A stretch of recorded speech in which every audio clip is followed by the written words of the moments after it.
Hi guys, this is Romit here. Uh, so in this video, I'll be showing you a demo of the purchase order workflow, how it works in Trade Runner. So I am under the login section. I'm just trying to log into my account, test account. Uh, Let me directly go to the purchase orders section. So first page is obviously the listing of whatever existing orders you have created. What I'll do is I'll create a new purchase order and show you how different uh, things related to purchase order work. So obviously first we'll select the supplier from whom you want to purchase the products. Let me go ahead and select small green as one of the products and maybe 2 as the quantity and large blue as another product. Let me also do one thing. Let me go to the variant section first. So let us see the stock levels of these two products first. Small green and large blue. SM green. So this one bucket SM green. So by the way, these are all order variants or products created before itself. So obviously you must be aware that first you need to create some customers and suppliers, and then you need to input your inventory, which as you can see, some products we have created, and then you can start using your sales orders and purchase orders. So small green right now, the stock is 4 in committed status and 7.999 in your stock status, right? And for large blue, it is 12 and 6, right? So let me quickly go ahead and submit this order. Once I submit this order, please see how the stocks change here. So if I go to bucket, large blue and small green. So with purchase orders, once you create a purchase order, the incoming stock levels increase for a particular variant. Once you create a sales order, the committed uh, section increases for a variant. So this is the difference between purchase orders and sales orders. Basically, it is incoming and it has not yet come. So once you create a purchase order, obviously the stock will immediately not increase. So we will see when it will increase, right? So hope this is clear till this point. And after you created a purchase order, you can very well go ahead and edit it, right? And obviously void is if you want to cancel this particular purchase order created. Now, once you create this order, you will see on the right side a functionality to create bill over this purchase order. So either you can click create a single bill for the whole purchase order, or you can have multiple bills and divide the purchase order into multiple bills. So let me go ahead and create partial bills. So we will take one quantity for each product in the first bill, and the options which you see in this bill are pay, receive, and debit note. Debit note obviously uh, is about is used when you want when the items you have already uh, billed are cancelled, or somehow you just want to make it void, that particular bill. So we will not do any such operation right now. Let me go ahead and create the remaining part of that particular order. So we have created two bills. Now let us do one thing. Let us pay for the first bill. Basically, uh, or we can do the more obvious thing. We receive the quantities first, right? this particular.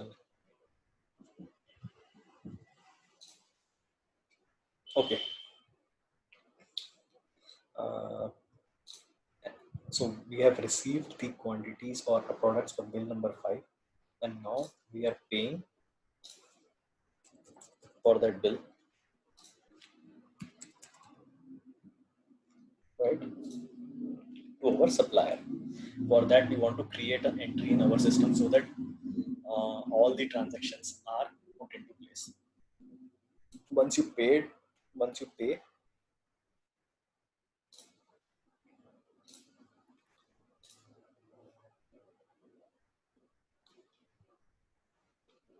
it will show as paid. Now let me do one thing. Let me create a, let me pay the second bill first. Transaction ID could be some random number, right? Actually, it is received also. Let's suppose. Now, what happens is, so hope the transactions here are clear. Now, due to some reasons, it could be anything, and I want to cancel whatever came. I received some products. I want to cancel and send them back. So what I'll do is I'll create a debit note on this bill. So let's say I create a debit note. So debit note got created,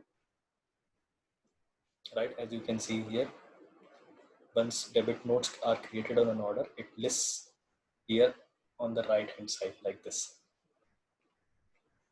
right? So the flow is complete for this order. Now, since we create the debit note, how that debit note will be used in other orders, let us see.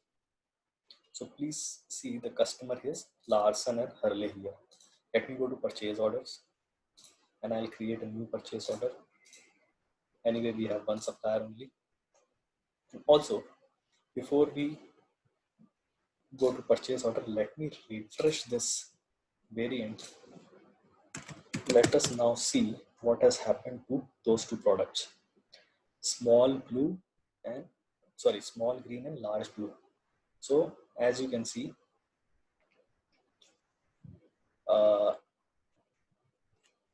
the stocks would have reduced here.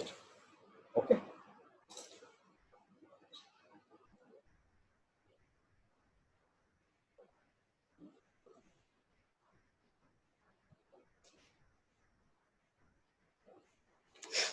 Let me create another order. Maybe small green. Oh, okay. Just one quantity I'm taking for test purposes. Now, here I'm creating a bill, just one bill. Let's say I'm paying for this. So this 394 was the debit note we created of this much amount in our last order. Since our supplier is the same which we are using in this order, we can use the debit which we got from that order. Okay. And we can pay this particular bill off. Understood? So next time the credits would be that much reduced for that particular supplier. Hope this point is clear. So yeah, this is what I wanted to take in this particular video majorly. And if you will go to the different sections, you will notice that all the different transactions related to payments we have made are there, as you can see.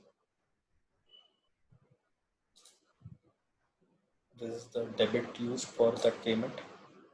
And this is the payment I did for the first purchase order I created today, for which we first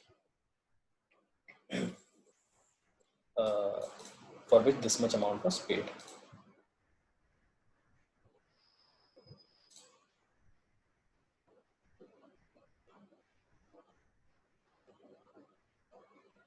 Right? So, and similarly, if you go to debit notes listing, you will see the debit notes the debit note which we just created, right, in the purchase order. This expenses section is a little bit different. It is used for accounting purposes, which we can demo in some other video. Right now I don't want to take that. And obviously the bills which got created would also be listed here. You can very well go ahead and take a printout of all these different transactions, including debit notes, payments, bills, etc. And that and all your transactions are in the system, which will be used in accounting later on. Hope the purchase order workflow is clear in this video. Let us please reach out for any of your questions. The support mail and phone number are given in our website. Please go ahead and reach out to us if you have any doubts. Thank you very much.